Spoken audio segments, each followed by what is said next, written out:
días, tardes.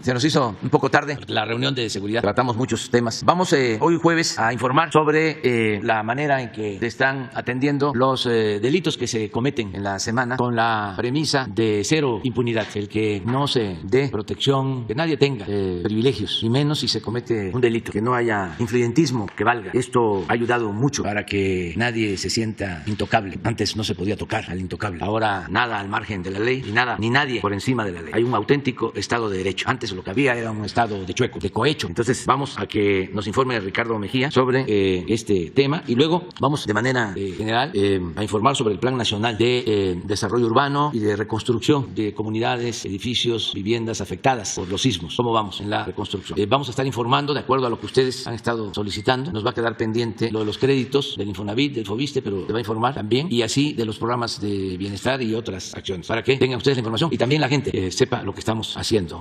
Lo saben bien. En general, del presupuesto público, es un orgullo el poder decirlo. Hay 30 millones de hogares que reciben algo del presupuesto público. Y de esos 30 millones de hogares, 25 reciben apoyos directos de programas de bienestar. Y para que tengan el dato general, somos 35 millones de familias. Y de esas 35 millones de familias, 30 se están recibiendo de manera directa algo del presupuesto, de los 35 millones. Y de esos 35 millones, 30 directos porque si no reciben un beneficio, un programa de bienestar en su domicilio, en su familia, dependen del presupuesto, porque son maestros, porque son médicos, porque son enfermeras, porque son policías, porque son soldados, porque son servidores públicos. Solo son 5 millones los que de manera directa no reciben algo del presupuesto. De manera directa, pero de manera indirecta sí, porque son empresarios, son profesionales que trabajan en empresas, todo lo que tiene que ver con el sector privado, y sí se benefician porque las obras que estamos haciendo, todo lo que es inversión pública, pues se hace con empresas particulares. El Tren Maya lo están haciendo empresas particulares y contratan trabajadores y técnicos y profesionales. Y porque también se benefician todos los mexicanos con esta estrategia de economía moral que estamos aplicando, anti-neoliberal, porque con todo esto conseguimos la paz, la tranquilidad, el vivir libres de miedos, de temores, el que haya gobernabilidad. Yo creo que uno de los bienes más preciados es el poder vivir en paz, y esto se consigue si hay justicia. Si continuaba el régimen autoritario, corrupto, pues entonces, como sucedió durante mucho tiempo, se profundizaron las desigualdades y el beneficio solo quedaba arriba, y por eso la inconformidad, el malestar, la pobreza, la descomposición social, la falta de felicidad y desde luego la violencia. Entonces el modelo nuestro va avanzando y vamos a ir informando de todos los programas de bienestar. Les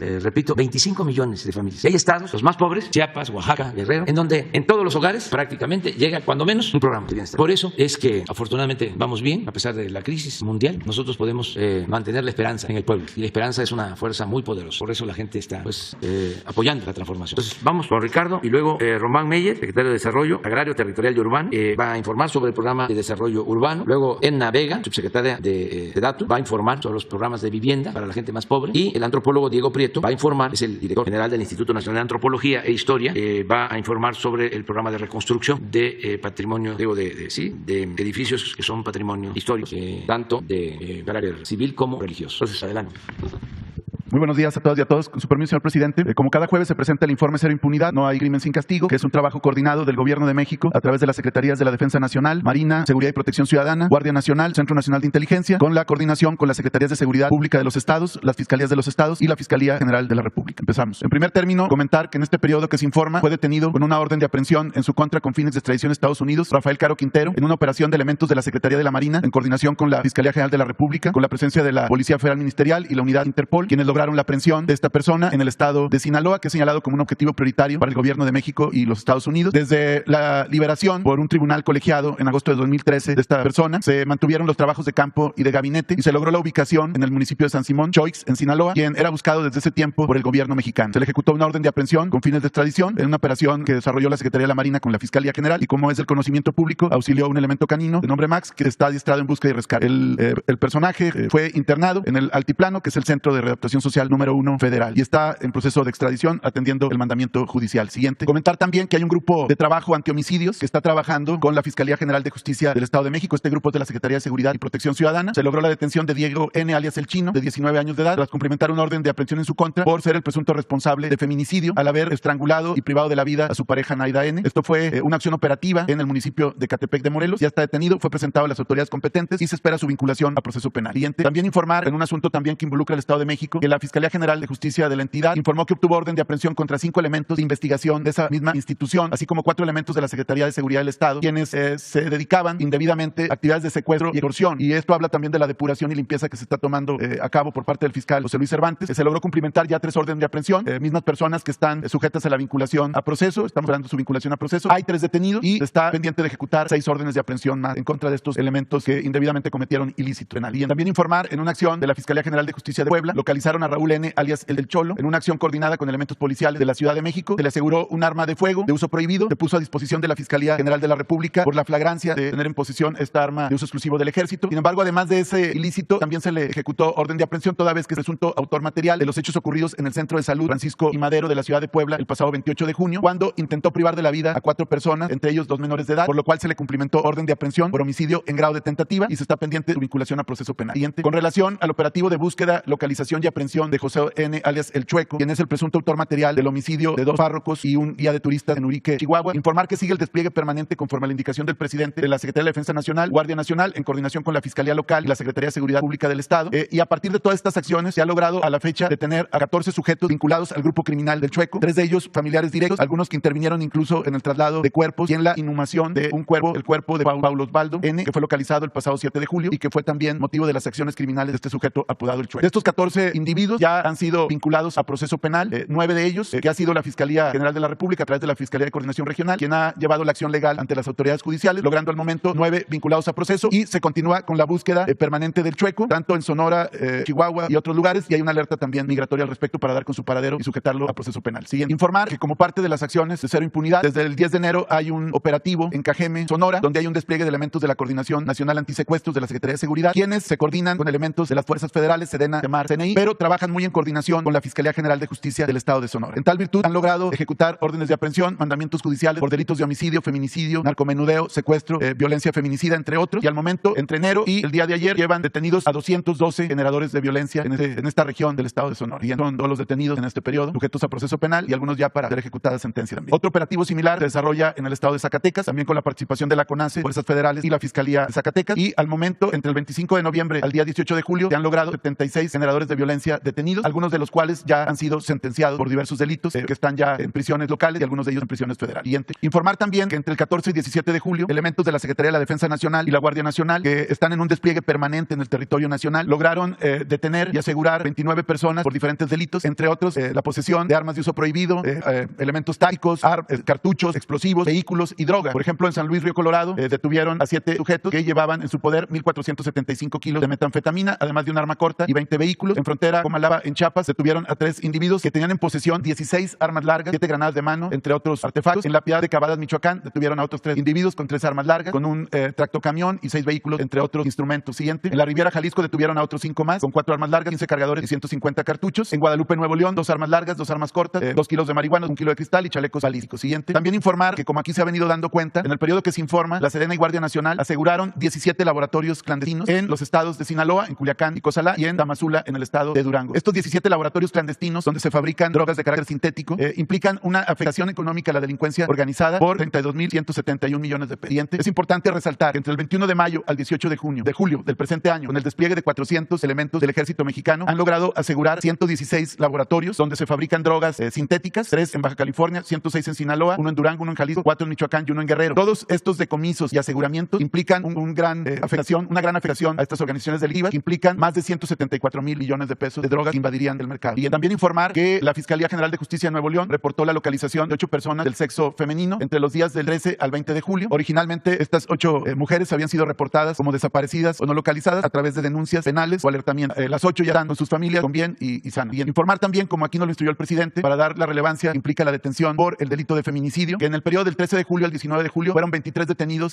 feminicidas, 3 de ellos ya con sentencias. Es el caso del Estado de México con 3, Ciudad de México con 2, Chihuahua con 6, siguiente, Veracruz con 1, Puebla con 2, Quintana Roo con 2, Sonora con 1, Baja California con 1, Guanajuato con 1 y Michoacán con 4. Y también informar que se han resuelto a través de detenciones, seguirá el proceso penal, pero por lo pronto hay 9 detenidos en Quintana Roo entre febrero y julio, hoy lo damos el reporte, por los delitos de trata y explotación sexual de menores, que son delitos reprobables porque afectan a lo más preciado, que es nuestra niñez, nuestra juventud, de los cuales de estos 9, 2 ya fueron vinculados a procesos, son casos de explotación sexual, de pornografía infantil o de prostitución infantil a través de la explotación sexual, y hay un caso también de trabajo forzado que fue en Cancún, Quintana Roo. También informar, como aquí lo hemos dicho, que el combate a la impunidad no solamente es la detención, sino llevar ante los jueces, vincular a los procesos penales, continuar con las investigaciones complementarias y finalmente lograr sentencias condenatorias. En el caso de vinculaciones a procesos relevantes, informamos que la Fiscalía General de la República, a través de la Fiscalía de Coordinación Regional, en especial la Delegación de Zacatecas, logró vincular a 11 personas que fueron detenidos en el municipio de Jerez, Zacatecas, sujetos que habían estado generando actos de violencia, balaceras en diferentes puntos de Jerez. Fueron asegurados por personal de Sedena, Guardia Nacional y la Policía Estatal, quienes repelieron una agresión, los detuvieron, los pusieron a disposición del Ministerio Público Federal, se les imputaron los delitos de portación de arma de fuego, posesión de cartuchos, cargadores de uso exclusivo del Ejército, y por todos estos delitos ya fueron vinculados a proceso, que son 11 personas, miembros de un grupo delictivo. Y también informar que en el caso que aquí se dio cuenta de un aseguramiento histórico de fentanilo de 542 kilogramos que se logró en Culiacán, Sinaloa, ya por estos hechos, los 10 sujetos que fueron detenidos, junto con esta carga de droga, más vehículos y otro tipo de instrumentos, todos ellos ya fueron vinculados a proceso penal, imputados por la Fiscalía General de la República. Siguiente, como sentencias relevantes, informar que se obtuvo por parte de la Fiscalía General de la República, a través de FENDO ante los juzgados de carácter federal, una sentencia a partir de la desarticulación de una organización criminal dedicada a la trata de personas. Se lograron una sentencia condenatoria para 5 personas por 42 años y 6 meses para Rafael Z y de 32 años y 6 meses para los demás. Esto fue por los delitos de delincuencia organizada con fines de trata, así como el delito de trata de personas agravados con las modalidades de producir, comercializar y beneficiarse de la explotación. Ellos generaban actos sexuales y de exhibicionismo de menores y luego los comercializaban a través de redes de pornografía infantil, pero ya fueron sentenciados penalmente. Y también informar que en el fuero común la Fiscalía del Estado de México logró sentencia condenatoria contra 7 secuestradores con prisión de 55 años para cada uno de ellos por hechos cometidos de secuestro y de privación de la libertad en agravio de una persona, que fue en el año de 2017, pero ya hay sentencia condenatoria. Siguiente. Esta sentencia es relevante porque es la primera sentencia por desaparición forzada que se presenta en el estado de Oaxaca. Es en contra de Juan Fernando N., a quien se le impuso la sentencia de 40 años de prisión y una multa de 868,000 pesos. Además,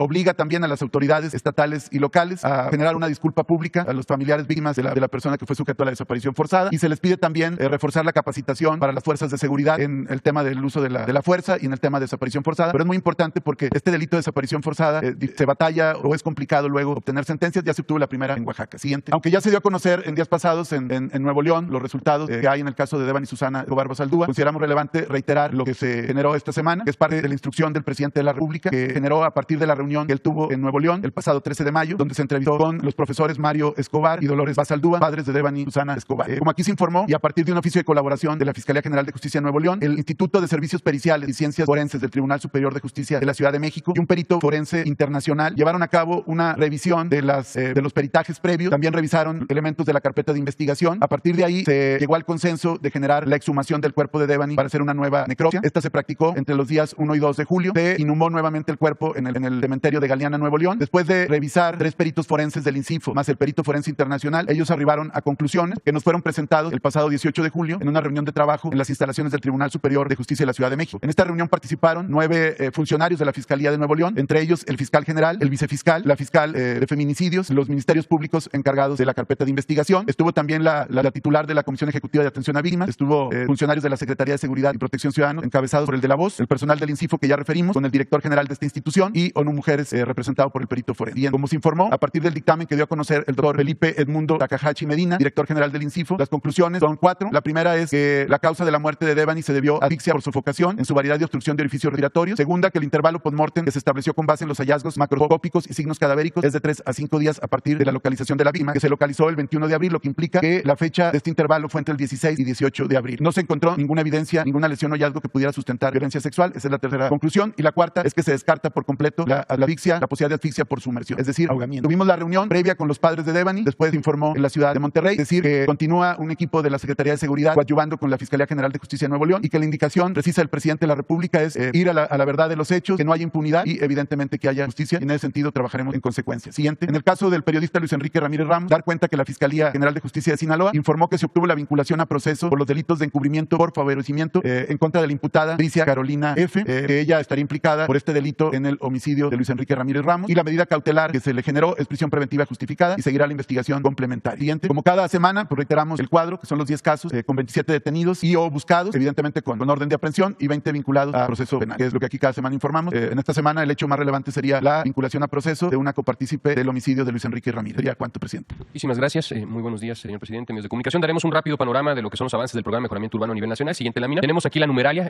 Recordar que los 3 objetivos son el incremento de bienestar en las comunidades, inversión pública. Recordar que es un programa que genera mucho empleo a nivel local en cada uno de los diferentes municipios, y lo que sería las vertientes que nosotros tenemos, infraestructura y espacios públicos, lo que ahorita haré yo mención al respecto. Apoyo directo de mejora y ampliación de vivienda, hará el comentario la doctora Edna Vega. Entrega de escrituras de propiedad y el programa o actualización de los programas municipales o, digamos, programas de desarrollo regional, la importancia de la planeación a futuro como un elemento que dentro de un par de décadas hará bases para una mejor inversión en el territorio. La numeralia que tenemos son 25 estados, 135 municipios, un total de 34,000 millones de pesos que se han invertido desde el 2019 hasta el 2022, más de 350,000 empleos generados, 7.3 millones de posibles beneficiados en un radio de 750 metros de distancia de cada una de las intervenciones. Tenemos un total de 8.8 millones de metros cuadrados intervenidos, eso se traduce a más de 450 zócalos de la Ciudad de México, y tenemos 64 reconocimientos nacionales e internacionales. Siguiente lámina, vamos a empezar con una explicación en relación a la visión de desarrollo regional que contiene y que promueve el gobierno federal. Tenemos el primer año prácticamente lo que serían las intervenciones en la frontera norte, con un par de intervenciones más en el 2021, Naco, Agua Prieta y Ensenada, un total de 218 obras, 3.395 millones de pesos, 7,000, casi 6.500 acciones de regularización y 9 planes municipales. 13 municipios que se intervinieron en lo que corresponde a la franja con Estados Unidos. Siguiente lámina, algunos ejemplos que tenemos en Nogales, Ciudad Acuña, Ciudad Juárez, Reynosa, Tamaulipas y Matamoros, diferentes tipologías en la parte educativa, en la parte deportiva, equipamientos, espacios públicos. En la siguiente lámina tenemos lo que corresponde ya a ciudades turísticas, es otro elemento importante del programa de mejoramiento urbano. Tenemos un total de 144 obras, 14 municipios, 3.600 procedimientos de regularización. Tenemos un plan regional, 2 planes metropolitanos y 5 planes municipales. 14 municipios en lo que corresponden ciudades de carácter turística que son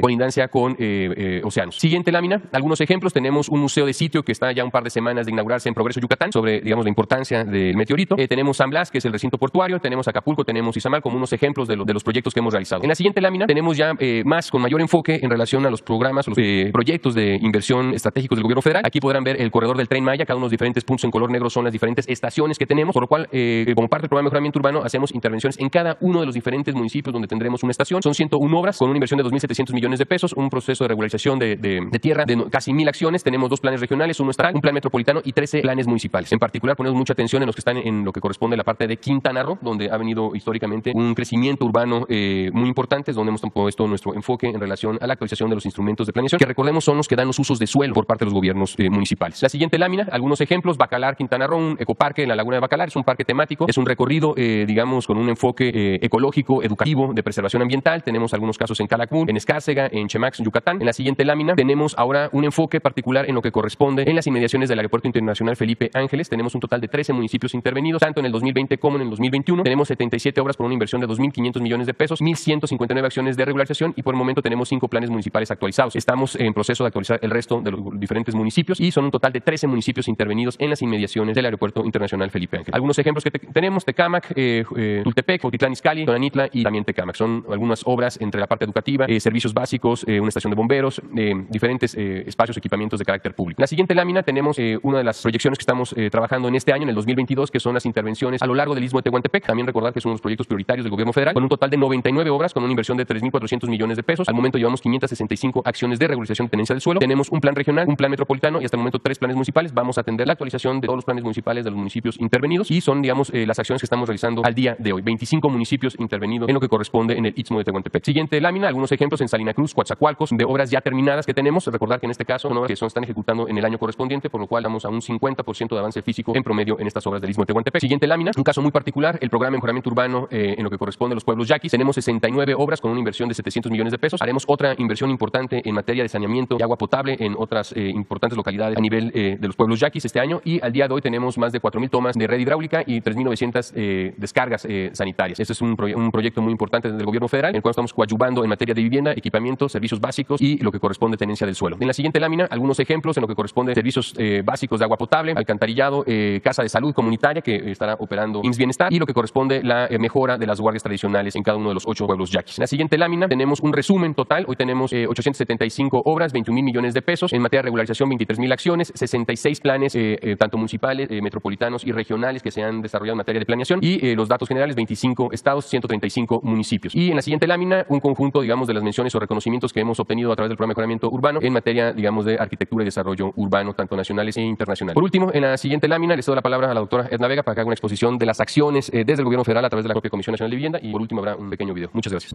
Presidente, buenos días a todas y todas. En esta parte de la presentación vamos a destacar el tema de vivienda. Primero, lo que se ha hecho a través de la Comisión Nacional de Vivienda, señalar que son prácticamente subsidios, no son créditos. Adicionalmente están otras instituciones como Infonavit, Fobiste, Sociedad Hipotecaria Federal. La Comisión Nacional de Vivienda es la instancia responsable de atender a la población más vulnerable del país a través de subsidios, apoyos. ¿Cuáles son las características principales de esta nueva política habitacional? Por un lado, los apoyos se dan de manera directa a la población, sin intermediarios. Se dan también asistencia técnica, se promueve para garantizar la seguridad estructural de las viviendas. Las viviendas no son prototipos. prototipos, se genera un proceso de diseño participativo que permita destacar cuáles son las necesidades, las características culturales de las comunidades. Se promueve entonces la participación directa de la población en el proceso de construcción de su vivienda. Se promueve la organización y gestión colectiva. En síntesis, la producción de vivienda social o la producción de vivienda social. ¿Cuál es el resumen de estas acciones, de estos apoyos que se han otorgado a través de la Comisión Nacional de Vivienda? Son un total de 253.051 apoyos de distintas modalidades.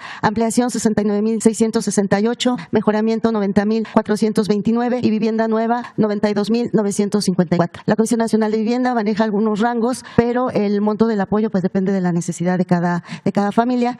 Prácticamente en las 32 entidades del país, 928 municipios. El lado derecho podemos ver cómo se han distribuido a lo largo de estos prácticamente 4 años. Y algo que quisiera destacar acá es la distribución. La mayor parte de los apoyos están donde más se requiere para la población más vulnerable del país, que es la zona sur-sureste, y en el caso del norte básicamente tiene que ver con proyectos estratégicos, de manera particular la atención en el Plan de Justicia Pueblo Yaqui. Aquí podemos ver unos ejemplos que da la posibilidad de esta diferencia en las viviendas, de estos colores, como ven, sin un prototipo, pues es justamente la participación de las familias en estos procesos. Casi el 60% de las personas beneficiarias por este programa son mujeres. Insistir, son subsidios, es el programa que encabeza el presidente López Obrador en materia de vivienda para la población más vulnerable, por lo general no sujeta a crédito de ninguna institución. Por otro lado, queremos mostrar los avances en materia de vivienda del Programa Nacional de Reconstrucción. Esta es una de las vertientes. Prácticamente este año se concluye. Total 772 acciones de vivienda con una inversión de 9.465 millones de pesos. Se distribuye, como ustedes pueden ver del lado izquierdo, daño parcial 17.157, daño total 43.357 y vivienda patrimonial que se ha logrado hacer con la colaboración de la Secretaría de Cultura, 258 acciones en 8 entidades, 225 municipios, y pues comentarles que efectivamente este año en materia de vivienda se concluirá el Programa Nacional de Reconstrucción. Aquí vemos también unos ejemplos de estas intervenciones por tipo vemos ejemplos de Oaxaca, de Morelos, de Chiapas, y la participación de las personas beneficiarias es fundamental para alcanzar mayor superficie en la vivienda y alcances. El diseño es prácticamente el que ellas deciden. Muchas gracias. Con esto agradecer. Si hacemos un resumen de los dos programas, prácticamente se están atendiendo 313.000 familias, es decir, más de 1.200.000 personas en proyectos estratégicos como los que ya expuso el secretario Román Meyer: Interoceánico, Tren Maya, Plan de Justicia Yaqui, atención de derechos humanos y un número muy, muy importante de situaciones de riesgo. Muchísimas gracias. Como 30 años será que no habíamos visto que en las colonias así pobres como estas pudieran venir proyectos como este. Nos juntó a una reunión de vecinos y ellos nos explicaron qué es lo que se iba a hacer aquí, así con fotos pusieron de cómo iba a ser el lugar cuando una vez que se terminara. Las malas experiencias ha sido de que todo lo dejan a medias y nunca terminan un proyecto tan bonito, pero el ir viendo desde mi hogar y viendo cómo iba esto funcionando, cómo el edificio se iba terminando, la verdad cambió bastante. Ya toda la familia viene para acá a verlo y dicen que estamos creciendo. Todos como vecinos aquí nos encontramos. A veces los fines de semana o entre semana vienen y ahí nos sentamos a platicar, cosas que antes pues no, porque no había un espacio donde poder estar disfrutando con ellos. Hay muchos proyectos muy hermosos que me ha tocado ir y visitarlos y están preciosos, donde las personas también pues están muy contentas porque ya tienen en su lugar un espacio hermoso donde recrearse. El programa de mejoramiento urbano es una de las estrategias prioritarias del Gobierno de México. Su objetivo es mejorar el bienestar de la gente en colonias pobres de nuestras ciudades. Al día de hoy, se han ejecutado más de 850 obras en 135 municipios de 25 estados. Estas obras han recibido 64 premios y reconocimientos de arquitectura, tanto nacionales como internacionales. También se han otorgado más de 250.000 apoyos para el mejoramiento, ampliación o vivienda nueva. Y casi 30.000 familias han recibido por primera vez las escrituras de su casa. Con estas acciones se han generado más de 350.000 empleos directos. De Tapachula a Tijuana, de Chetumal hasta Matamoros, mejoramos la vida de la gente con obra pública de calidad. Señor presidente, compañeras y compañeros de los medios de comunicación, a reserva de que a 5 años de la ocurrencia de los sismos del 7 y 19 de septiembre de 2017, podamos hacer un balance mucho más pormenorizado del trabajo que ha venido realizando el Gobierno de México a través de la Secretaría de Cultura y del Instituto Nacional de Antropología e Historia, y para no abrumarlos en este momento con una numeralia exhaustiva que habremos de presentar sin duda en septiembre próximo, quisiera presentarles a través de un video el avance que llevamos en este inmenso trabajo de reconstrucción, de restauración y recuperación de los bienes culturales afectados por los sismos de 2017, que ya tiene un avance considerable, que ya tiene una ruta de salida. Presentarles una valoración de estos logros a través de un video. Adelante.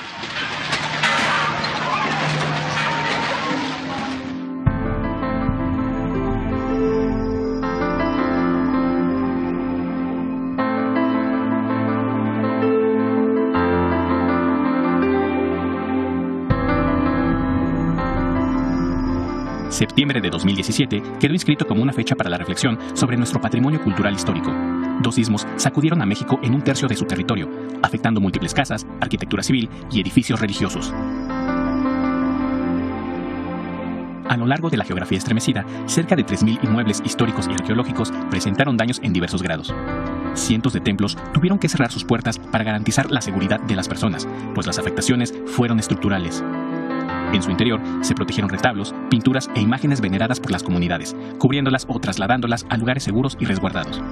Las celebraciones litúrgicas debieron mudarse a instalaciones provisionales, dando inicio a un gran esfuerzo para la recuperación y restauración del patrimonio cultural afectado por los movimientos telúricos. A partir de 2019, el trabajo se intensificó, con el respaldo invaluable del Gobierno de México a través de la Secretaría de Cultura, la Secretaría de Hacienda y el Programa Nacional de Reconstrucción, coordinado hasta hace un mes por el recordado arquitecto y subsecretario de Ordenamiento Territorial y Agrario, David Cervantes. De las 11 entidades afectadas, hemos concluido la tarea en lo fundamental para los estados de Tabasco, Veracruz, Hidalgo, Guerrero y Chiapas.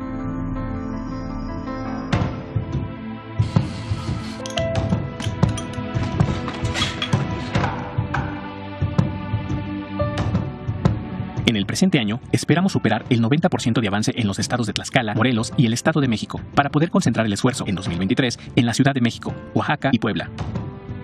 El trabajo emprendido en estos casi 5 años de labor por equipos de arquitectos, ingenieros, restauradores y diversos miembros de las comunidades ha buscado las mejores soluciones para resarcir los daños, sumando conocimiento, experiencia y saberes, y recuperar juntos estos recintos de memoria, veneración e identidad.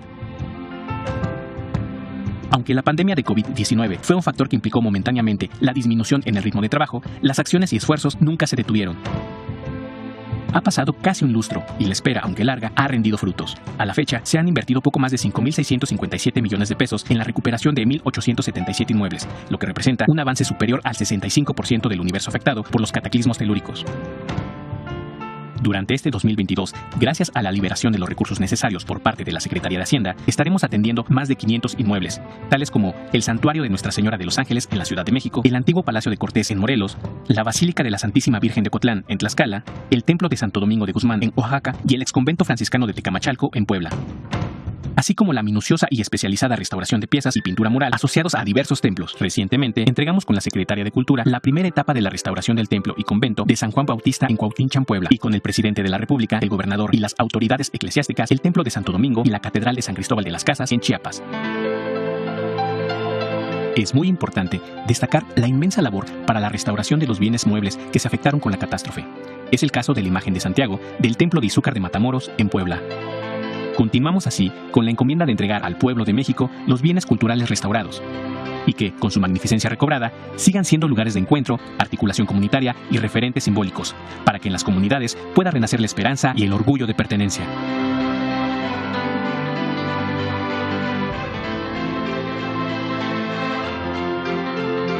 Pues seguimos trabajando, presidente, y pedirles a las comunidades en donde todavía no hemos podido concluir que nos sigan presionando e insistiendo para que el trabajo no se detenga. Gracias. Compañera, compañero, compañero. Te brinqué porque para que los que pienso, ¿no? O imagino que no han participado, participen. Sí, ya. Sí, no, es que... Muy buenos días, presidente. Buenos días, funcionarios. Preguntarles, Adrián Estela Flores de Imer Noticias. Yo quisiera, en primer lugar, presidente, preguntarles sobre esta decisión del Gobierno de Canadá de sumarse a esta petición de consulta sobre el tratado, sobre su política energética en el marco del Tratado de Libre Comercio con Estados Unidos y Canadá.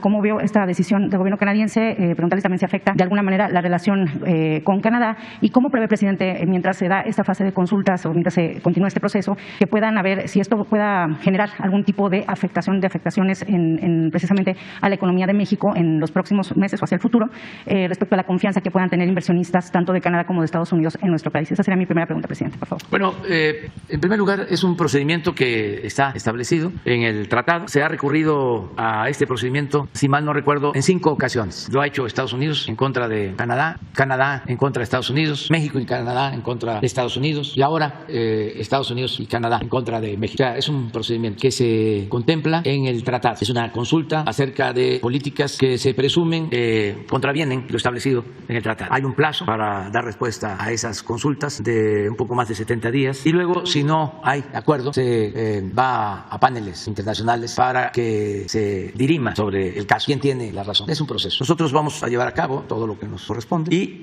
dejar de manifiesto que no hay ninguna violación al tratado y aclarar de que podemos tener relaciones comerciales, pero nuestras políticas las definimos en México y tienen que ver con nuestra Constitución y con las leyes. Por ejemplo, en el tema energético, pues nosotros no vamos a poner en negociación el dominio de la nación, del pueblo de México, sobre el petróleo. Eso está clarísimo. El petróleo es de los mexicanos. Si en otras administraciones se negoció el tema, nosotros ya lo expliqué aquí, cuando se iba a renegociar el tratado, pusimos como condición que no entrara el petróleo. Se quitó el capítulo del petróleo del tratado, porque el gobierno anterior y los otros gobiernos habían comprometido el petróleo, no en el tratado, sino en otros acuerdos que había hecho México de carácter internacional. Por ejemplo, ya con Canadá ya había acuerdos de manejo de petróleo. Por eso Estados Unidos decía, cuando se dio la negociación, esto a finales del 18, que si ya México había entregado la posibilidad del manejo de la política petrolera con otros países, ¿por qué se excluía a Estados Unidos? Recuerdo que fue uno de los argumentos, porque ya, en efecto, estos gobiernos entreguistas ya habían aceptado que en los convenios internacionales quedara susceptible de negociación el petróleo de México. Entonces dijimos, no vamos nosotros a aceptar ese tratado. Y se generó una crisis, se suspendieron las pláticas. Un día hoy mismo voy a dar a conocer cómo estaba el capítulo sobre el petróleo y cómo quedó, para que nos entendamos. Porque muchos de los que promueven ahora esta consulta fueron los que aceptaron, estando en el gobierno, aunque parezca increíble, mexicanos que aceptaron que el petróleo se pusiera en la mesa de negociación, y los intelectuales orgánicos y los medios de comunicación del conservadurismo. Entonces, todo eso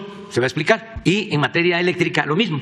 Vamos a dar a conocer cómo, de manera abusiva, violando inclusive la legislación que ellos mismos autorizaron para destruir por completo a la Comisión Federal de Electricidad y entregar el mercado eléctrico a las empresas particulares, sobre todo extranjeras. Bueno, las mismas leyes que ellos aprobaron las violaron, al grado de que la Suprema Corte acaba de resolver que todo lo relacionado con el autoabasto en generación de energía eléctrica es fraude legal. Entonces, ¿qué se alega? Tenemos muchísimos elementos para responder, y si se trata de una sanción de tipo político, pues también nos vamos a defender. ¿De qué manera? Porque puede ser. Yo tengo indicios de que esto tiene que ver con los intereses creados, que se sienten afectados porque se dedicaban a saquear a México, y que, como se les puso un alto, un hasta aquí, empezaron a hacer trabajo en Estados Unidos y logran esto. Pero si no hay razón, nosotros no vamos a quedarnos con los brazos cruzados. México es un país independiente y se malinterpreta esta postura, aunque insisto, ya parezco disco rayado, de que una cosa que le agradezco al presidente Biden es que siempre habla de que la relación entre nosotros se debe dar en un pie de igualdad y es respetuoso de nuestra soberanía. Y le creo. Pero también, pues como sucede en cada país y en todos los gobiernos del mundo, hay quienes tienen posturas distintas, pero que no piensen que es igual que antes, que ellos pues imponían las políticas. Para los jóvenes, durante todo el periodo neoliberal, México no tuvo un programa de desarrollo propio. Estoy hablando de más de 30 años. El programa que aplicaban en México tenía que ver, primero, con las llamadas cartas de intención que se firmaban con los organismos financieros internacionales, en donde México se comprometía, el gobierno de México se comprometía a llevar a cabo una política dictada desde el extranjero. ¿Y qué significaba esa política? Que no aumentaran los salarios. Eso para los jóvenes, porque los demás se da que lo saben, pero que tienen pensamiento conservador o participaron en esa política neoliberal, entreguista, corrupta, pues padecen ahora de amnesia. Pero ellos decían si aumentaban los salarios o no. Y de manera servil, los gobiernos de México, los tecnócratas de Hacienda, les hacían caso. Y luego surgieron las llamadas reformas estructurales, igual, que se aplicaban en todo el mundo. Entonces ya eso no se acepta en México. Por eso el pueblo quiso el cambio. No es un asunto ideológico, es el juicio práctico. Esa política que se impuso durante más de 3 décadas solo benefició a una minoría, empobreció a la mayoría del pueblo de México. No funcionó para los mexicanos. Entonces la agenda ahora la establecemos nosotros. Ahora gobernamos de acuerdo al plan de desarrollo que enviamos al Congreso y que se aprueba en el Poder Legislativo. No son las recomendaciones del Fondo Monetario, ni del Banco Mundial, ni de ningún gobierno extranjero. Entonces esto es lo que sorprende. Pues imagínense, más de 3 décadas, 36 años de política neoliberal, de tanto agachar la cabeza, de tanto arrodillarse, se acostumbraron. No, tenemos que hacer valer nuestra soberanía. Y el petróleo es nuestro, es de la nación, y eso es lo que estamos haciendo. Y se va a aclarar todo, y ya le he pedido a Jesús Seade, a través del secretario de Relaciones Exteriores, que ayude para responder a la consulta que está haciendo Estados Unidos y Canadá. Además, hemos hecho muchos esfuerzos para atenderlos a empresas estadounidenses. Nos hemos puesto de acuerdo con casi todas. Les dediqué hace como un mes, 2 semanas, atendí a 19 empresas del sector energético, y de las 19 se lograron un acuerdo, creo que con 17. Sin embargo, pues no es nada más lo de las empresas. Les diría que no son las empresas las que tienen la inconformidad. Por eso intuyo que es un asunto político, porque incluso estuve en Washington, no se trató el tema, nos reunimos con los empresarios, no se trató el tema, al contrario, empresarios estadounidenses se comprometieron a invertir $40,000 millones en el sector energético, ya firmamos acuerdos, convenios, entonces de repente esto, además me llamó mucho la atención que empecé a enterarme por los diplomáticos internacionalistas que estuvieron con Calderón y con Peña, que venía lo de la consulta, empezaron a decir, prepárense porque viene el jalón de orejas y ahora sí van a saber lo que se siente, ¿no? El sometimiento. Empecé a verlos y luego una de las primeras que dio la noticia fue Carmen Aristegui, una exclusiva, porque están vinculados, es el mismo grupo. Este señor que fue embajador, Sarucán, fue embajador de Calderón en Estados Unidos, que estuvo en el fraude del 2006. Pero además no solo eso, estuvieron involucrados en lo de Rápido y Furioso, en el contrabando de las armas, donde hicieron la negociación arriba para introducir esas armas a México. Entonces es todo un grupo que está pues muy molestos con la política que estamos llevando a cabo. ¿Cómo va a estar contento Calderón si él era empleado de Iberdrola, de la empresa eléctrica española que tiene financiamiento también de fondos de Estados Unidos, y eran los que se sentían dueños de México? Una vez me tocó hablar con el señor, el empresario principal, creo que presidente del consejo, y le dije, hay que buscar un acuerdo porque ustedes están actuando como un monopolio, y si un empresario, los bancos, las cadenas comerciales se inscriben como socios de ustedes que generan energía, ya son parte del llamado autoabasto, pero los Oxxos y los bancos pues no tienen industria eléctrica y sin embargo se benefician con subsidios y pagan menos que lo que pagan las familias por el consumo doméstico. Hay que arreglar eso porque es violatorio de la ley. Eso es lo que ahora ya en definitiva resolvió la Corte, que es un fraude legal. Dicen, no, nosotros estamos muy bien, es legal todo lo que hacemos y lo podemos arreglar, resolver, pero estamos totalmente en regla. No, le digo, no solo es un asunto legal, no están en regla en lo legal. Además ustedes nos han ofendido a los mexicanos. ¿Cómo es que se llevan de empleado a Felipe Calderón, que fue presidente de México, aún como presidente espurio,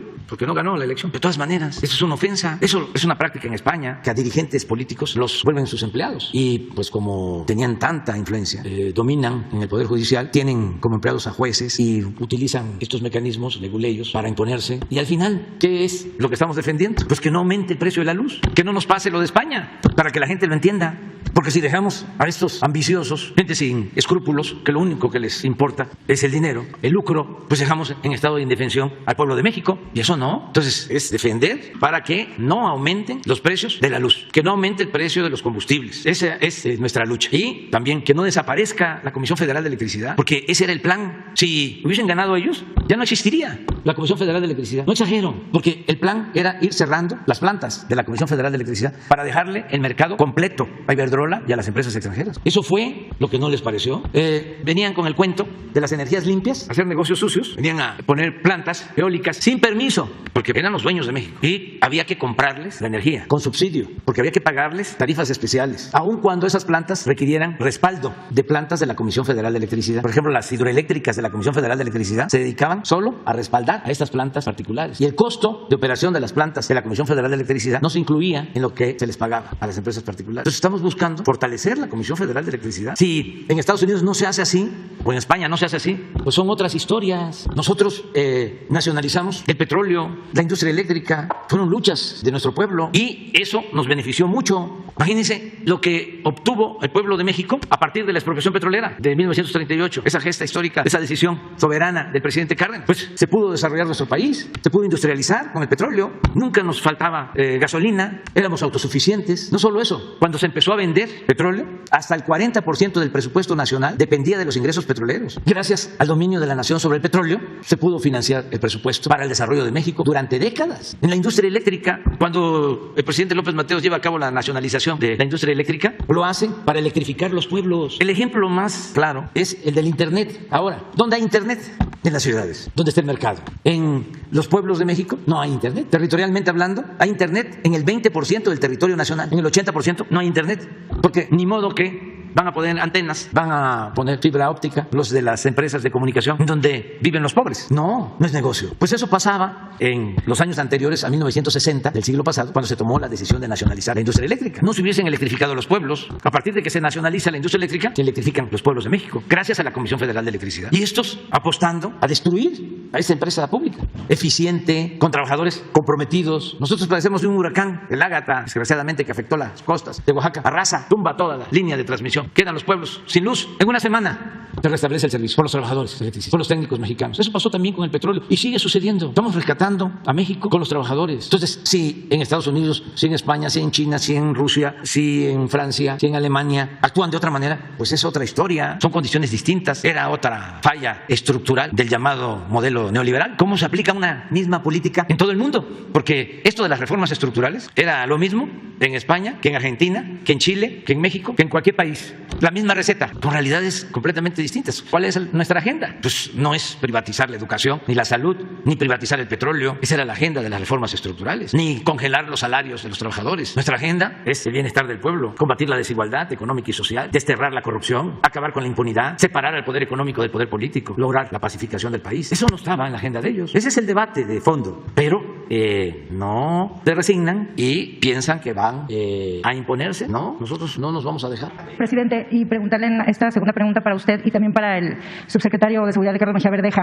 El martes murió Luz Raquel Padilla en Jalisco, una mujer que ya había denunciado desde mayo amenazas de muerte, también había sido atacada con cloro y murió el martes después de haber sido de que le rociaron fuego un grupo de personas. Ella es era cuidadora también de su hijo de 11 años, quien tiene el trastorno de espectro autista, y se convierte Luz Raquel Padilla, se suma a otros nombres como el de Liliana en Nuevo León, quien también fue violada y después intentó ser quemada viva también por un grupo de agresores. Hay más también casos en Puebla, hay más de 30 casos que se han sumado en los últimos años de mujeres que han sido víctimas de este tipo de ataques con ácido, pero bueno, Luz Raquel Padilla se convirtió el martes en un caso de feminicidio. Yo le quiero preguntar, presidente, y también al subsecretario, ¿cuál es la estrategia del gobierno federal para evitar que continúe la impunidad en este tipo de agresiones contra mujeres? ¿Cómo se está trabajando con las fiscalías? Porque Luz Raquel ya había denunciado, siguió la vía institucional que se les pide a las víctimas que denuncien formalmente y todo, y sin embargo se le negó el sumarla a un programa de protección, pues se alegó que era un problema de vecinos, y entonces ella, a pesar de seguir toda la vía institucional, hoy está muerta. Entonces, preguntarle, presidente, sobre esta estrategia, si hay una estrategia del gobierno federal para evitar que sigan y continúen estas agresiones contra mujeres, estos episodios de violencia machista, y también al subsecretario Mejía, preguntarle esta coadyuvancia con las autoridades de Nuevo León, si ya se tiene algún número de sospechosos o qué es lo que se está investigando, dónde estuvo la joven Devani Susana Escobar Basaldúa durante todos estos días previos a su muerte, y justamente, presidente, pues traer también el nombre de Devani, que en un principio la Fiscalía de Nuevo León había dicho que murió de una muerte accidental y sin embargo tuvo que pasar a hacer toda una campaña, su papá, campañas de medios de comunicación en redes sociales y también a nivel internacional para que finalmente se hiciera este tercer peritaje y se conocieran las causas de la muerte. ¿Cómo evitar, presidente, considerando este compromiso de su gobierno de combate a la impunidad, pues cómo evitar que se sigan sumando más Devanis a la lista de víctimas? Sobre todo porque pues hay muchas Devanis ahí que no cuentan con que no tuvieron toda esta visibilidad que permitió que se hiciera un tercer peritaje y que incluso el gobierno federal volteara a verla. Mire, hay que ver las cosas en el fondo, las causas. Y aunque algunos no coincidan con mi manera de pensar, además no tienen por qué coincidir, cada quien es libre y no puede haber un pensamiento único. Yo atribuyo, quizá por mi deformación profesional, por mi formación en la ciencia social, atribuyo todo esto al proceso de individualización que se impulsó en el periodo neoliberal. Durante mucho tiempo se hicieron a un lado los valores morales, culturales, espirituales, y se elevó a rango supremo lo material. Eso es parte de la política neoliberal. Había que triunfar a toda costa, sin escrúpulos morales de ninguna índole. Son de los daños que causó la política neoliberal, que no se reflejan en lo económico, incluso en lo material. Decía Martí que había que buscar no solo el bienestar material, sino el bienestar del alma. Y no les interesó eso. Y es parte de la crisis mundial. Entonces se desintegraron las familias durante todo este periodo, siendo la familia mexicana fundamental, la institución de mayor importancia social, la institución de seguridad social más importante de México. En otros países es distinto y lo respetamos, pero aquí la integración de las familias y la familia en el concepto moderno, para que también no se piense de que es un atraso, ¿no? mi concepción o mi pensamiento. Se abandonó todo eso. Entonces lo que importaba era salir adelante, no los valores. Entonces es un modelo deshumanizante que produce odios, rencores, frustración. Entonces, ¿qué les importaba a los que estaban saqueando a sus anchas? El daño que iban a ocasionar, o a los tecnócratas, a sus empleados, sobre el daño que iban a causar si elevaban a rango supremo lo material. Es un poco lo que sucedió con la salud. Imagínense lo irresponsable de dejar a los jóvenes sin posibilidad de estudiar porque había que privatizar la educación y que estudiaran los que tuviesen posibilidad de pagar una colegiatura. ¿Acaso creen ustedes que pensaron en el daño que iban a ocasionar? ¿Que no íbamos a tener médicos ahora? No, pero vieron cosas todavía más dañinas, como estas pérdidas de valores. Yo acabo de escribir en mi último libro de cómo la esposa de un funcionario planea asesinarlo, de un funcionario de la época neoliberal y de alto nivel de Hacienda. Planea quería asesinarlo junto con su ayudante para quedarse con la herencia, con el dinero del funcionario. Y se supone que llegaron a la conclusión de que si lo asesinaban, los familiares del funcionario también iban a exigir la herencia. Y entonces deciden asesinar a toda la familia. Y se invita a una comida a toda la familia, y ahí llega un comando y acaba con todos para quedarse con la herencia. Pues de esos horrores hay muchos y tienen que ver con la afirmación de lo material, la importancia de lo material y la pérdida de valores. ¿Cómo surgen los sicarios? ¿Por qué no hay ninguna consideración cuando se va a asesinar a otro ser humano? ¿Qué hay adentro? O estos casos, triste, su hijo enfermo y ella quemada. Entonces, ¿cómo vamos a lograr una sociedad mejor? Pues hay que imprimir valores, fortalecer los valores que ya tenemos, porque se trastocaron con la política neoliberal materialista. Yo te quería contestar eso de fondo. ¿Y qué tiene que ver la autoridad? Mucho, porque la autoridad da ejemplos. Imagínate que hubo un presidente hace poco que llegó a decir que la corrupción era parte de la cultura del pueblo de México. Claro que no. ¿Saben por qué nos salvamos y no está México convertido en un infierno? Precisamente por los valores culturales, por la herencia que nos dejaron las grandes civilizaciones, por los valores que hay todavía en nuestro pueblo, en nuestras familias, porque no pudieron acabarlo, destruirlo, pero sí dañaron mucho. Se avanzó esa mancha negra de ambiciones, de falta de humanismo, de la búsqueda de lo material, de lujo barato. Sí avanzó. Ahora, ¿qué hacemos nosotros? Pues fortalecer valores. Y hablaba yo del ejemplo, por ejemplo, por poner el caso, el no permitir la impunidad, porque si todo esto, además del mal ejemplo de la corrupción de la autoridad, ¿por qué querían que aceptáramos todos la máxima de que todos somos iguales, todos los políticos son iguales? Y esto lo manejaron mucho los periodistas simuladores, los supuestamente independientes, los de la sociedad civil. Mucho, todos son iguales. La política antipartidista, la política en contra de legisladores, los únicos buenos eran los de la mafia del poder económico. Esos eran la sociedad civil. Nosotros lo que estamos haciendo ahora es fortaleciendo valores culturales, morales, espirituales, y que no haya ni corrupción ni impunidad. Porque si la gente ve, el joven ve de que el político roba a manos llenas, o la llamada clase política, para incluir también a periodistas y a intelectuales orgánicos que tienen departamentos de lujos en el extranjero y mansiones y viven colmados de privilegios, pues entonces todo mundo, ese es el modelo a seguir. Por eso no a la impunidad. Por eso tenemos este programa de los jueves, para decir, el que comete un delito es castigado. Es como la novela de Dostoyevsky, nada más que esa es literatura genial, Crimen y Castigo, pero es el propósito. Pero ahora te va a contestar ya lo específico de este crimen y también lo de los dos casos.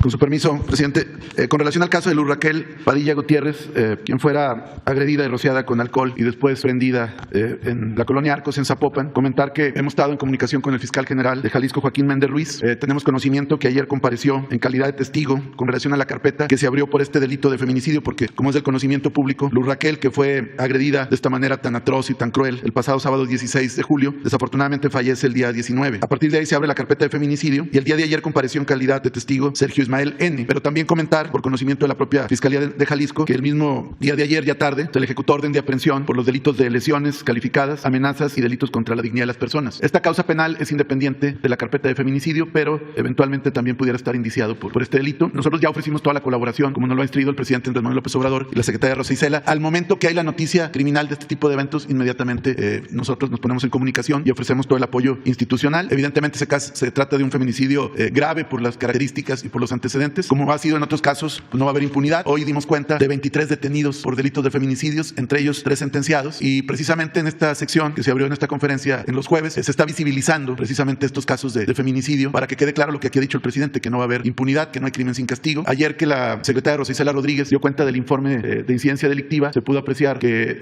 en este año ha habido una disminución de las carpetas por el delito de feminicidio. Creemos que está ayudando la pronta respuesta y el combate a la impunidad, como también se refleja en otros delitos como el secuestro, donde las sentencias son ejemplares, pero también la persecución criminal cada día es más eficaz. En el caso de Devani Escobar, se tuvo ayer una reunión con la gente de la Secretaría, por instrucciones de la secretaria Rosa Isela, y se va a reforzar toda la colaboración a partir del oficio de colaboración que pidió la Fiscalía de Nuevo León para poder agotar todas las líneas de investigación. Evidentemente le corresponde a la Fiscalía de Nuevo León, pero nosotros vamos a hacer la parte que nos corresponde a partir de este oficio. Evidentemente para nosotros este dictamen pericial tiene toda la validez porque es una institución con mucha experiencia, que tiene expertos muy calificados, y a partir de lo que ellos determinan como causa de muerte y el intervalo post-mortem, a partir de ahí se reforzarán todas las líneas de investigación para poder esclarecer este caso y que haya, como en otros casos, castigo a los responsables. Esto es muy interesante el tema sobre lo material y lo espiritual, sobre los valores. Hay que seguir tratando. Por eso lo de la cartilla moral ayuda mucho. Y desde luego atender las causas.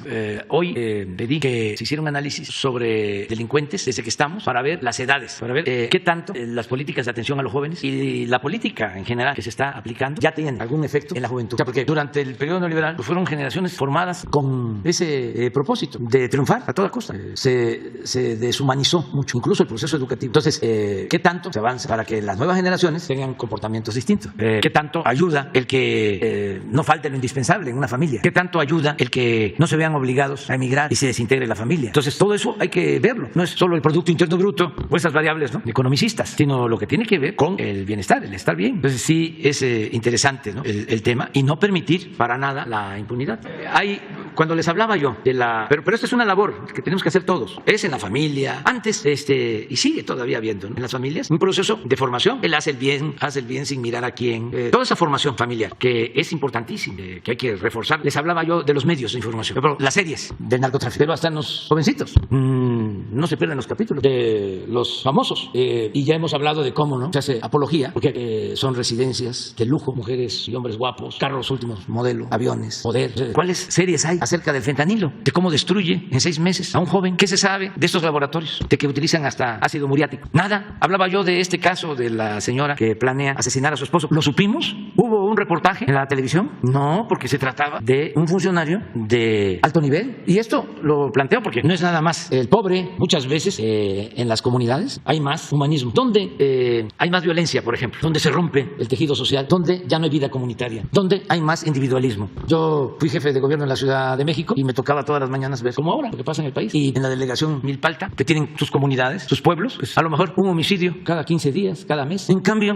aquí en el centro, para no hablar de ninguna colonia, porque ya no hay vida comunitaria. Entonces, no es un asunto de abajo, es un asunto que tiene que ver también con clases medias y arriba. Conozco casos, tampoco se difunden, donde una familia se pelea por una herencia, falsifican los testamentos. Resulta que uno de los hijos es el que recibe más, porque cambiaron 1, 2, 3 veces el testamento. A los otros les toca menos y van y desentierran al difunto, porque incluso los mismos hijos acusan a otro hijo de haberlo asesinado, de haberlo envenenado. Pero no estamos hablando de herencias de una clase media o de interés social. No.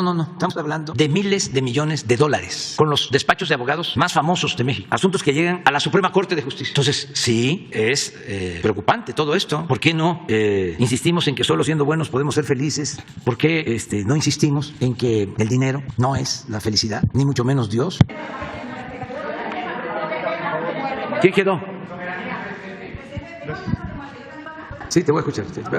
Buenos días, señor presidente. Gracias por el uso de la voz. Secretario, subsecretario, antropólogo. Diego Elías Cedillo de Tabasco Hoy, Campeche Hoy, Quintana Roo y Diario Basta de Grupo Cantón. Señor presidente, aprovechando la presencia del titular del INAH, me gustaría plantear que en conferencias pasadas usted había comentado que iba a mandar un decreto, una iniciativa de ley, una reforma, para proteger las piezas prehispánicas que están en venta en el extranjero. Quiero hacer hincapié, sin sonar indiscreto, que en alguna ocasión Grupo Cantón tuvo oportunidad de platicar con el antropólogo Diego Prieto y nos comentó que el INAH hoy no está desprotegido como lo eran anteriores sexenios, gracias también al trabajo que viene realizando la doctora Beatriz Gutiérrez Müller en la defensa del patrimonio. Entonces, presidente, me gustaría preguntarle cómo va esta reforma para defender al patrimonio de México ante estas subastas ilegales y si también tuvo oportunidad de platicar este tema con el embajador de Francia en su recorrido por el Museo de Benito Juárez. Gracias. Sí, hay una campaña para recuperar piezas arqueológicas en todo el mundo, piezas arqueológicas de México que fueron sustraídas ilegalmente, robadas, y se está constantemente pendiente de subastas y se está haciendo una buena labor, y creo que como nunca se están recuperando piezas que estaban en manos de particulares en el extranjero, y vamos a dar a conocer posiblemente el martes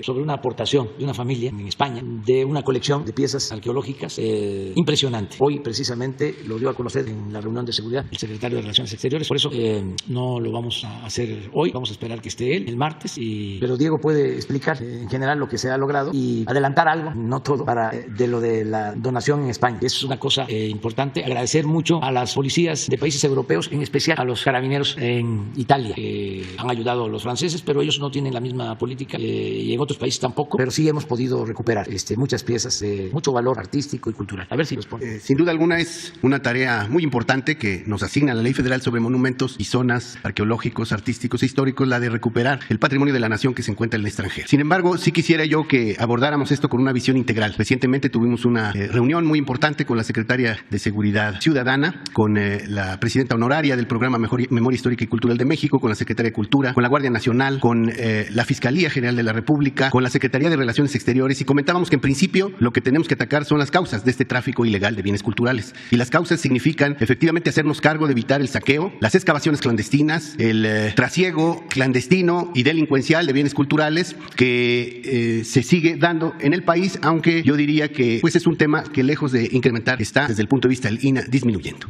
La idea es constituir un cuerpo especializado de la Guardia Nacional que se ocupe de la tutela del patrimonio cultural. Para ello estamos también desarrollando cursos para que se vaya conformando este cuerpo de la Guardia Nacional, que tenga conocimiento de lo que son y las características de nuestros monumentos arqueológicos e históricos. También estamos por emprender un curso al área de aduanas, que es muy importante que esté pendiente de que no salgan bienes arqueológicos o históricos. También estamos haciendo cursos para que algunas policías de otros países y aduanas de otros países también puedan interceptar la llegada de bienes arqueológicos. Por otro lado, efectivamente, también nos hacemos cargo de la denuncia correspondiente cada vez que se hacen subastas en el extranjero. Quiero decirles que efectivamente esto tiene una dificultad que no obedece a temas propios de nuestro país, sino a la diferenciación de legislaciones. Hay legislaciones que favorecen al propietario que ellos consideran de buena fe y que obligan al Estado demandante, en este caso al Estado mexicano, a que sea México el que pruebe las condiciones en que un determinado bien cultural, un objeto arqueológico o histórico, salió del país. Eso, evidentemente, es muy difícil de acreditar. Sin embargo,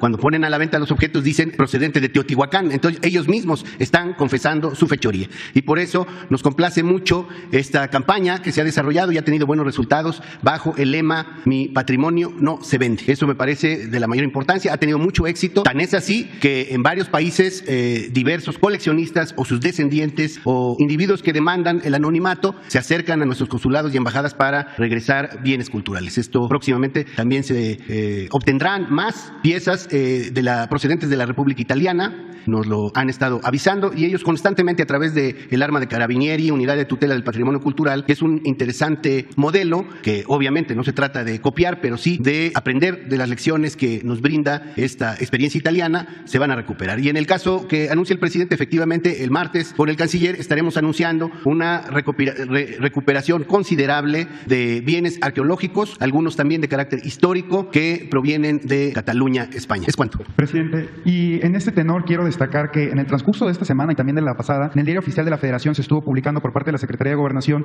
muchos anuncios de inscripciones o de la anuencia de las asociaciones religiosas. Esa arista dentro del gobierno depende puntualmente de una subsecretaría de Gobernación donde recientemente se hizo el nombramiento de César Yáñez como titular. Bajo este tenor, presidente, preguntarle cómo se dio el nombramiento de César Yáñez como subsecretario y también preguntarle si usted considera que la llegada de este funcionario a la Secretaría de Gobernación viene a fortalecer el trabajo tanto institucional como del secretario Adán Augusto López Hernández. Gracias. Pues fue una decisión del secretario de Gobernación, me hizo la propuesta, yo estuve de acuerdo y pues es un cambio, ¿cómo se le llamaba antes? Un enroque. Sí, porque un cargo por otro, Rabín, que estaba de subsecretario, que hizo un buen trabajo, lo está haciendo, pasa a la oficina que ocupaba César y ahora César va de subsecretario. Rabín me va a ayudar en todo lo relacionado con los conflictos que se originan por causas justificadas y también por razones de índole político en las obras que estamos llevando a cabo, sobre todo para que avancemos en obras y que no nos estén obstaculizando, para no perder tiempo, recursos. Ayer me informaba el director de Fonatur sobre los amparos en el Tren Maya. Resulta de que uno de los demandantes de la detención de la obra dio primero una dirección en Quintana Roo de una empresa y luego cambió y dio como domicilio un lugar de España y luego terminó dando como domicilio un sitio en Estados Unidos. Entonces nos importa saber pues quién es, cómo está eso. Y debido a que no hay un domicilio fijo, no se le puede notificar y por lo mismo no se puede resolver. Es como se dice en el argot de la mafia de los abogados, no que sean mafiosos los abogados, sino hablo del el mundo ¿no? Los sótanos. Son las llamadas tácticas dilatorias, chicanas. Pero nos interesa saber de parte de quién, porque aquí lo vamos a dar a conocer. Porque todavía hay quienes dicen, bueno, ¿y por qué decidieron de que la obra debía continuarse bajo la característica de la seguridad nacional? Ahí van a ir saliendo cosas, ¿no? Pero esto es lo que va a hacer Rabín para ayudar y César va a estar apoyando en las funciones de la Secretaría de Gobernación. A ver, usted. Muchas gracias, señor presidente. Me llamo Paula Ramos. Me llamo Paula Ramos, soy de Vice News, venimos de Nueva York. Esta mañana usted empezó diciendo que están ayudando, ¿no?, para que no se vuelva, para que nadie se sienta intocable. Los últimos 10 días tuve la oportunidad de estar con mamás que están buscando a sus seres queridos, a sus hijos. En estos 10 días, en Tamaulipas, una mamá me dijo que está amenazada cada vez que va a las fosas clandestinas para buscar a su hijo. En Nuevo León pude pasar tiempo con los papás de Devani y me dijeron directamente lo que ya sabemos, ¿no?, que la Fiscalía no les ha dado ni un sospechoso por la muerte de su hija. En Veracruz, acabo de venir de Veracruz, las mamás del colectivo de Orizaba me dijeron con sus palabras que se sienten abandonadas por usted. Esas fueron sus palabras. Entonces, obviamente usted sabe mejor que nadie que hay más de 100.000 personas desaparecidas. Lo alarmante es que aproximadamente 28 personas siguen desapareciendo cada día. Entonces, algo está fallando en la estrategia y es lo que no me queda muy claro y esa es mi pregunta. Exactamente qué harían para mejorar la estrategia para seguir abordando la crisis de desaparecidos. Y le pregunto esto, le vuelvo a recalcar esto porque hace 2 días hablé con una persona que se dedica explícitamente a la trata de mujeres. Trafican a mujeres a Estados Unidos, tratan a mujeres en México, mujeres entre 15 y 25 años y le pregunté ¿y cómo lo hacen? Y su respuesta fue porque podemos hacerlo. Entonces le vuelvo a preguntar ¿qué van a hacer para mejorar la estrategia de esta crisis? Estamos trabajando todos los días para eso que tú estás planteando. Se protege a las familias que están buscando a sus seres queridos. Ayer hubo un informe de la Policía de la Guardia Nacional. ¿Por qué no pones la lámina? Como parte de sus trabajos de la Guardia está el dar protección a buscadores de desaparecidos. Hoy acaba de informar, y te pido que vuelvas a hacerlo, de cómo está combatiendo lo de la trata. Esto, mira, o sea, lo hacemos constantemente. Estamos por terminar una investigación sobre desaparecidos, porque lo usan mucho también nuestros adversarios para cuestionarnos. Se habla, por ejemplo, 100.000 desaparecidos en México. Y pues yo estoy todos los días aquí atendiendo el tema de seguridad. ¿Esas son sus cifras? Sí, y no es que hayan desaparecido 100.000 en este gobierno. Pero la lectura es esa. Entonces, estamos haciendo una investigación. Para empezar, les diría que la búsqueda comienza prácticamente con nosotros, con el gobierno nuestro. Es como el caso de los feminicidios. Te empiezan a clasificar. Exacto. Yo creo que las mamás dirían que las búsquedas empiezan con las mamás. Sí, pues sí, no, claro, desde luego. Pero el gobierno, ¿sí? El gobierno empieza a buscarlos a partir de que llegamos nosotros. O sea, eso lo podemos probar. Yo respeto su punto de vista de ustedes. Es lo mismo en el caso de feminicidios. Desde luego que había feminicidios, sí, pero no se clasificaban. Entonces, todo esto es lo que estamos haciendo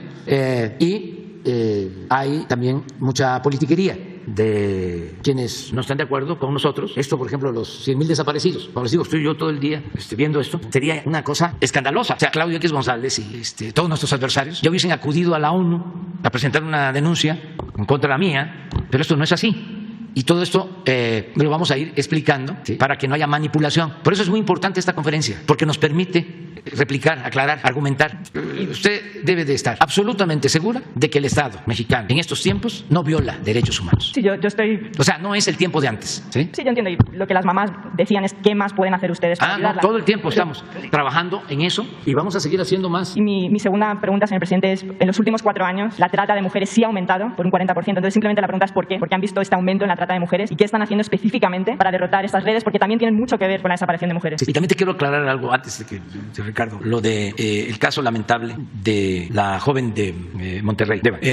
Yo hablé con los padres y les voy a decir algo que lo hago porque tú lo estás planteando. Nos tienen confianza. Esa es una diferencia importantísima. El pueblo nos tiene confianza. Saben que nosotros no encubrimos a nadie. Eso es lo importante de un gobierno democrático. Un gobierno no impuesto por el dinero o por el poder económico, como era antes, o por los medios, sino un gobierno electo por el pueblo. Nosotros no tenemos relaciones de complicidad con nadie. Y eso lo sabe la gente. Y por eso nos tienen confianza. Y vamos nosotros a seguir cumpliendo con la gente. Y nunca vamos a traicionar al pueblo. Por eso resistimos. Si no, imagínense, ya nos hubiesen hecho minilla de pescado.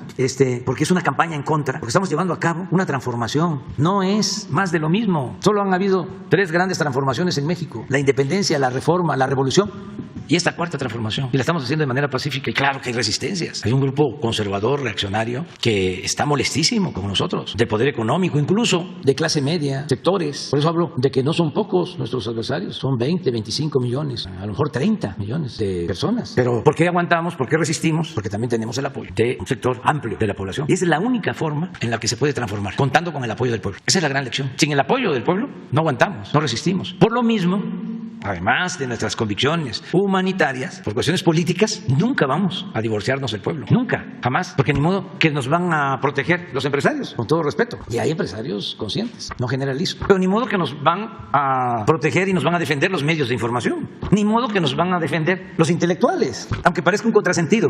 Pero la intelectualidad en nuestro país quedó muy atrofiada porque ayudaron al régimen para imponer la política neoliberal y los cooptaron casi a todos. Bueno, hasta científicos, gente de la academia. Hay un asunto muy interesante y lo contestan los conservadores a la primera. Dice, incluso, yo creo que es el escritor que más libros vende. Pues por ahí de los que más libros vende. De los bestsellers. Martín Moreno. Dice, ¿quiénes votan? Y tiene toda la razón. ¿Quiénes votan? ¿Quiénes protegen el movimiento de López Obrador? Los pobres, los analfabetas. Así contestan. A pesar de que es un escritor famoso, se olvida de que no es lo mismo educación que cultura. Pero ha sido tanta la cooptación que en efecto está muy difícil que nosotros ganemos una encuesta entre estudiantes o doctores, o sea, profesionales con posgrado. No ganamos la encuesta. Claro, también si nos vamos a dónde viven los más afortunados, pues tampoco ganamos. ¿Por qué hablo de esto? Bueno, porque el movimiento de transformación se sostiene con el pueblo, con la mayoría del pueblo. Aquí uno de los momentos históricos más lamentables, uno de los capítulos más tristes de nuestra historia fue cuando asesinan al presidente Francisco I. Madero, apóstol de la democracia. Y lo asesinan, bueno, es una conspiración de los potentados, son militares golpistas. Pero era un hombre bueno, que quería la libertad, honesto, extraordinario. Esas cosas que se dan, que también Bolívar es fruto de eso, porque Madero como Bolívar eran hacendados, pero con la educación van adquiriendo un pensamiento progresista, liberal, avanzado, y se vuelven gigantes. Bueno, ¿por qué Madero, siendo un hombre bueno, incluso que surge de la oligarquía porfirista, es asesinado? ¿Y por qué tanta crueldad con su familia? Asesinan a su hermano, lo torturan, queman su casa. ¿Por qué? O sea, porque lo consideran traidor de clase. Pero cuando lo detienen aquí en el palacio, él sale al balcón para decir, me están deteniendo, me están ultrajando. Y la gente no reacciona, porque el presidente Madero no logró, también por circunstancias, hacer una alianza con el pueblo, con Zapata. Querían los campesinos la devolución de la tierra y él lo pensó porque además era del norte y no entendió bien la importancia que tenía la tierra para las comunidades indígenas. No pensaba que eso fuese tan importante. No lo veía de manera despectiva, no, era un hombre bueno, pero se quedó sin bases sociales, se quedó en el aire. Y por eso los antiguos porfiristas, los periodistas, los intelectuales, todos conspiraron y cometieron la felonía de asesinarlo. Entonces, ¿cuál es la enseñanza para nosotros? Y podemos hablar de Bolivia, hace poco, de cómo dan un golpe de Estado en Bolivia, los indígenas se quedan callados. Y cuando los golpistas piensan de que ya tienen el control de todo, convocan elecciones. Y esos que se habían quedado callados votan por el movimiento que encabeza Evo. Entonces, un movimiento de transformación no puede salir adelante si no es con el apoyo del pueblo. Entonces, nosotros, por convicción, porque yo la primera vez que enfrenté un problema de violación de derechos humanos, todavía no existía la Comisión de Derechos Humanos, fue hace casi 40 años. Por ese enfrentamiento que tuvimos, cuando era yo dirigente en mi estado, que se demostró que asesinaron por tortura a una persona, que la ahogaron en el mar torturándola y la enterraron de manera clandestina y estaban dando con hecho de que había muerto de intoxicación alcohólica. Y la familia, desde luego, que se inconformó y fue y nos buscó y nosotros ayudamos. Tuvo que salir el procurador y se hizo en ese entonces, que todavía no, una exhumación, una autopsia. Y, o sea, es una convicción nuestra. Yo no vengo de arriba, yo vengo de caminar con el pueblo. Pero no solo es esta convicción, sino es que no podríamos nosotros fallarle al pueblo, que eso es lo que nos sostiene. Entonces, es convicción y es que también queremos transformar al país. ¿Cómo enfrentamos intereses creados tan poderosos? Pues solo con el pueblo. Entonces, con este marco, me gustaría que explicaras lo de la trata. Sí, precisamente hoy dimos cuenta, y lo haremos cada vez que haya este tipo de situaciones. Ahí hay una lámina donde damos cuenta de detenciones por el delito de trata y explotación sexual en Quintana Roo, que es un trabajo que desarrolla la Fiscalía de Quintana Roo, y la Secretaría de Seguridad y Protección Ciudadana también está contribuyendo a primero a ubicar estas redes, estos grupos, y procesarlos primero en carpetas de investigación, hacer operativos y hacer detenciones. Aquí estamos dando cuenta de 9 personas vinculadas a este delito, de los cuales 6 ya fueron vinculados a proceso penal por el delito de trata en su modalidad de explotación sexual, y se trata fundamentalmente de menores. Entonces son casos en Quintana Roo, pero también hemos hecho lo propio en Tlaxcala, y también estamos atendiendo otros temas. Estamos, este caso de la detención de un presunto líder de una secta de explotación sexual infantil, esto también fue en Quintana Roo, fue en Chetumal. A este sujeto, Javier N., que ya está vinculado a proceso penal, es parte de un entramado de explotación sexual infantil. Se pudo ahí rescatar a 6 menores, continúa la investigación y se va a ir hasta las últimas consecuencias. Entonces sí, este tema es de alta prioridad y por eso se decidió ya visibilizar estos casos en esta conferencia, pero se siguen atendiendo de manera sistemática. ¿Sería cuánto? Vamos contigo, profe. Gracias, presidente.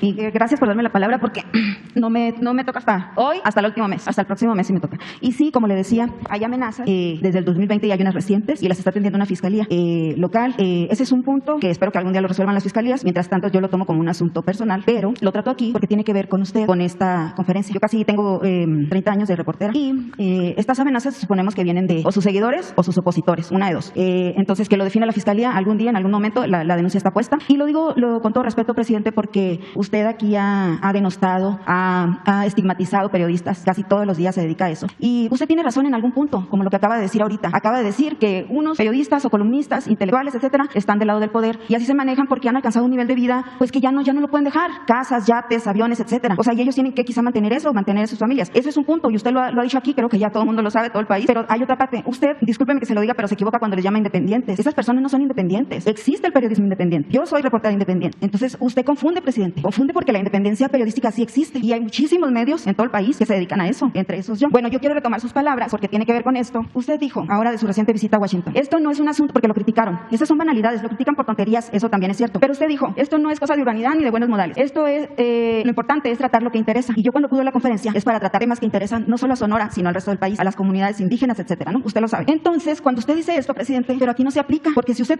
tuviera, como lo dice, hubiera democracia, yo entraría todos los días y entro una vez al mes, 2 veces. Si hubiera democracia, no se reservarían lugares para unos reporteros. Usted le daría, todos aquí son 20 espacios, usted le daría la palabra, todos tendríamos derecho una vez a la semana de hablar, pero no, porque usted prefiere las alabanzas, presidente, discúlpeme que se lo diga. ¿A cuántas personas que actúan como, pues por sumisión, por silenciosos, por guardar silencio, o porque están con usted, lo han dicho abiertamente, vienen aquí y le dan por el lado, le ponen las pechitas para que batee jonrones? Yo no soy así, presidente, yo soy reportera. Entonces, si para hacer mi trabajo no me deja entrar este muchacho, usted no me da la palabra. Y otra cosa, usted sabe que yo tengo un amparo, que por cierto, la jueza Dinora Hernández Jiménez, pues ya, o sea, el amparo está en revisión. La jueza Dinora ya se perdió, pero está en revisión, porque ella considera que la libertad de expresión no se está violando, que no me están censurando, pero que usted no censura, que usted castiga. Entonces, lo que te han hecho a ti son castigos de no dejarte entrar casi todo el 2021, o sea, por 2 meses, 3 meses. A nadie, Jesús ya me lo reconoció, a nadie le ha castigado por 3 meses, a nadie, ni entrar.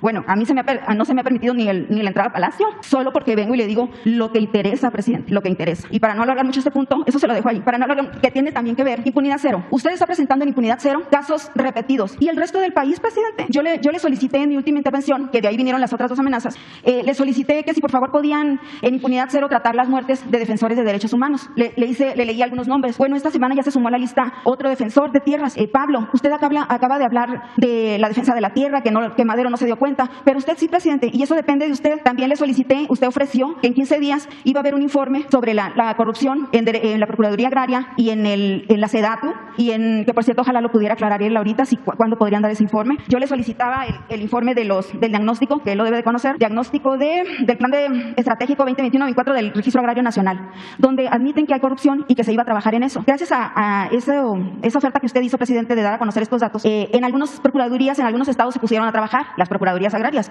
en Jalisco, en Puebla, en Chihuahua y en Sonora. Algunos actores, algunas personas que tienen décadas, usted lo sabe, presidente, décadas peleando su tierra, apenas a raíz de esto vinieron a decirles que sí, que ya les van a hacer, por fin les van a devolver la tierra en Jalisco después de 30 años, en Sonora después de 15, 20 años. Hay otros casos en Chihuahua, 80 años tienen en Chihuahua peleando por una tierra. Y usted, efectivamente, usted ha hablado ahorita también de que está en defensa de las clases pobres, de la marginación, de la tierra. Entonces, devolverles la tierra, como le dije en la otra ocasión, presidente, depende de usted. Los tribunales agrarios dependen de usted. Las procuradurías agrarias dependen de usted. Entonces, lo que preguntaban ellos sobre la voluntad política.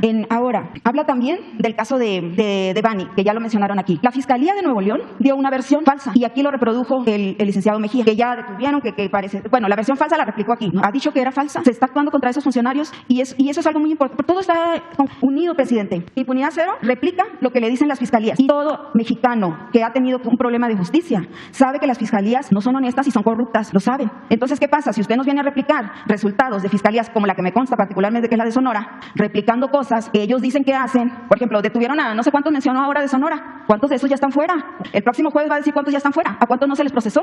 ¿A cuántos pagaron una mordida para salir? O sea, presidente, o sea, no nada más es decir impunidad cero. O sea, yo le pido por favor que cumpla su palabra, se dé un informe, venga la SEDATU, la Procuraduría Agraria, a dar un informe sobre la tierra, porque es un punto importante, presidente. La gente cree en usted, efectivamente. Yo he recorrido también el país. Y usted dice también que no se violan derechos humanos en ese gobierno. Por supuesto que se violan. El derecho a la justicia es un derecho humano. Y si estos ejidatarios, indígenas y comuneros no tienen el derecho a la justicia por 30, 40, 80 años de pelear su tierra, pues vamos a la impunidad. Y yo entiendo que se están haciendo esfuerzos. Hay muchas áreas del gobierno federal donde se están haciendo esfuerzos. Pero a raíz de mi última participación, presidente, me hablaron también del Liconza, un megafraude por ahí. Eso todavía no lo investigo, pero pues allí está. Usted, no sé si ya se lo comentaron. Y Liconza, presidente, Liconza, que es la leche, el recurso, el frijol, el reparto de alimentos a la población vulnerable. O sea, eso, ya yo no me meto en esos temas que usted dice de su pleito con Estados Unidos, etcétera. O sea, esos son intereses muy poderosos. Usted tiene que pelear con esos también. Pero usted llegó aquí por estas clases, por los indígenas, por la tierra. Entonces, usted se enoja también, presidente, porque dice, esto no es de formas. Digo, por supuesto que yo estoy totalmente de acuerdo. No es de formas, es de lo que interesa. Y si lo que interesa a usted le causa enojo, molestia, pues no me estoy molestando, ¿eh? O sea, yo no me voy a molestar tomé... nada más. ¿Ya terminaste? Yo ya tomé partido, presidente. Usted nos pidió a los reporteros, tomen partido. Yo tomé partido hace 30 años que empecé a ser reportera y lo tomé por la gente, por la sociedad. Entonces, si se va a hacer o no se va a hacer nada con mi caso, pues ese es punto y aparte. Lo importante es que se atiende a esa gente que confía en usted, que está ahí y que no ha sido atendida. Y que si le cierran el paso en un camino, como está pasando, que si ya le hicieron una manifestación, que si ya los del CENTE, o sea, si ya, pues es por la desesperación, presidente. Usted dice, no voy a responder a chantajes. No son chantajes, presidente, es la desesperación de la gente. La gente no, cotidianamente, en anteriores gobiernos, esa gente era aplastada, ni siquiera tenía derecho a manifestarse. Hoy que se manifiestan, usted dice, ¿me quieren chantajear? Pues no, no es así, o sea... Bueno, ya. Pues ya, pero no se enoje porque yo no soy su enemiga. No, tú sigue, nada más me dices para que yo te... Ni su detractora tampoco, pero si pueden hablar de impunidad cero y aprovechando que está SEDATU nos puede dar un avance de lo que ofreció usted y todavía no se hace. Entiendo que Luisa María anda ocupada en otras cosas, pero pues si se va a dar ese informe, pues sería muy bueno para todos los indígenas y comuneros y ejidatarios del país. ¿Ya? Por el momento. Bueno. Espero, ¿no? Porque a ver si no me castiga medio año. Decirte que tienes todo el derecho de manifestarse. Además, yo siempre digo que la libertad no se implora, sino se conquista. Dígaselo a él. Y entonces, es tu derecho y lo haces valer y nosotros vamos siempre a respetar y nunca va a haber censura en contra tuya. Y, me tuve que amparar, presidente, hay censura. Puedes tener una opinión, además esto es no le he dado opinión normal. Que tengas una opinión contraria. No tengo una opinión contraria. Que tengas, sí, y que puedas ejercer con libertad tu derecho. Eso es lo que yo quiero. A disentir. Que se respete realmente la libertad de expresión. Y nosotros vamos a seguir. Vamos a seguir. No, disculpa, pero tú tienes un momento y yo no me meto contigo. Usted es un palero. No, pero mira, tranquilo. Pues sí, es así, así, amor y paz. Así es, presidente. Amor y paz. Yo no me meto con ellos. Yo no podría estar tranquilo, sereno, sin estar bien con mi tribunal, que es mi conciencia. Entonces, yo voy a continuar haciendo justicia.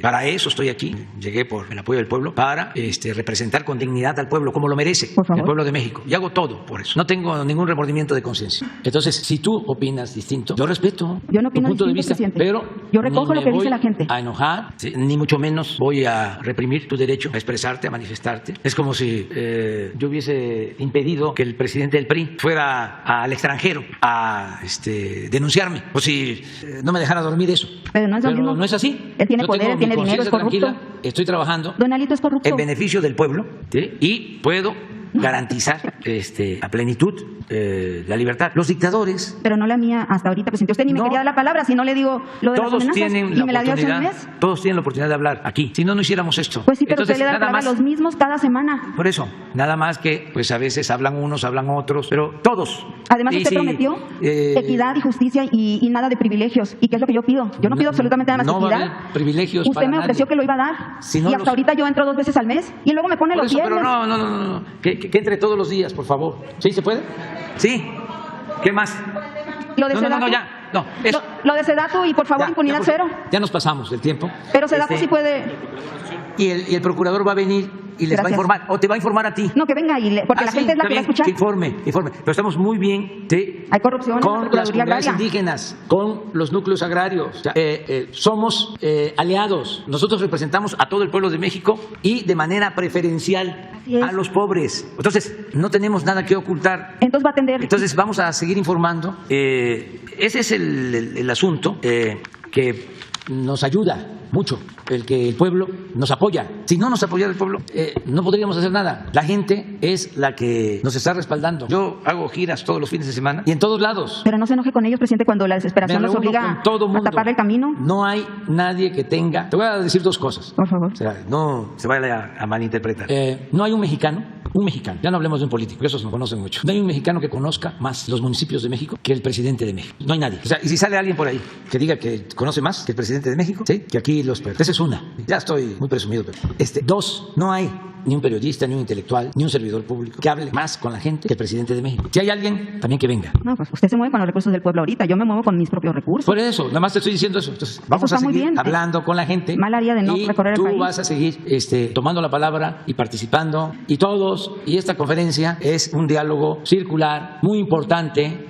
Sería extraordinario que todos pudieran dar a conocer sus puntos de vista, que nos lleváramos también más tiempo, aunque ya es bastante, que hay muchísimas cosas, ¿no? Pero vamos a seguirlas haciendo, Gracias. Si es necesario más adelante, pues vamos a tenerlas que hacer el sábado y el domingo también. Presidente, bueno, pero adiós. reflexionar un poquito sobre la estigmatización, por favor.